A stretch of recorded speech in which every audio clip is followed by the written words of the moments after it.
అంటే పనికిరాని శాటిలైట్ ని ఇంకొక శాటిలైట్ లో ఎట్లా బరస్ట్ చేయటం అన్నది ఆయన ఒక ఇస్రో చేసి చూపించింది. అంటే శాటిలైట్ వేగం గంటకు 4500 కిలోమీటర్లు ఎంతలో ఉండాలి, సబ్జెక్టు కరెక్ట్ పెద్దల సాంబశివ గారు చెప్పాలి అది. అంటే కింద నుంచి మిసైల్ తో శాటిలైట్ ను కొట్టడం అనమాట. అంటే దానికంటే మించిన వేగం ఆ ఈ అణు బాంబులకైతే ఉండదు.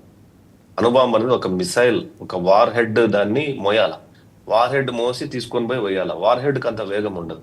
కానీ భూమి నుంచి మీకు శాటిలైట్ ని కొట్టడం అంటే అంత ఆషామాషి కాదు. కళ్ళు మూసి తెరిచే లోపల 4500 కిలోమీటర్లు వెళ్ళి ఉంటుంది అది.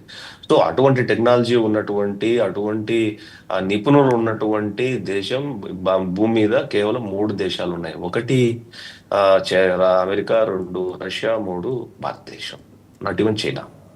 సో మోరోవర్ అంటే ఎయిర్ స్పేస్ ని క్రియేట్ చేయడానికి మనం ఆల్రెడీ ట్రై చేస్తున్నాం. అమెరికాకి ఎయిర్ స్పేస్ ఉంది.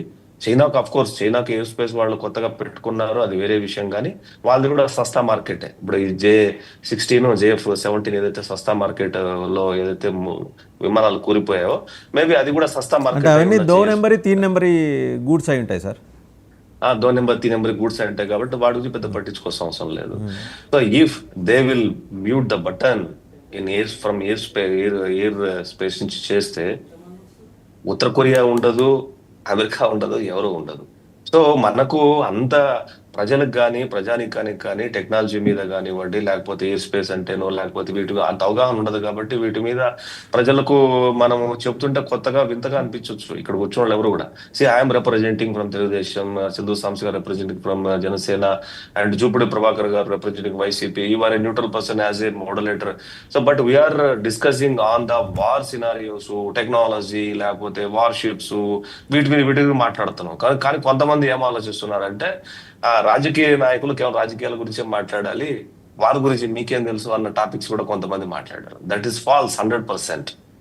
ఇక్కడ ఇంట్రెస్టింగ్ సబ్జెక్ట్ ఉన్నవాళ్ళు వాటి మీద అనలైజ్ చేయొచ్చు, ప్రొడక్షన్ చేయొచ్చు, ఫాలో అవుతుండొచ్చు, నాలెడ్జ్ పెంచుకోవచ్చు, ఎక్స్పీరియన్స్ ఉండొచ్చు.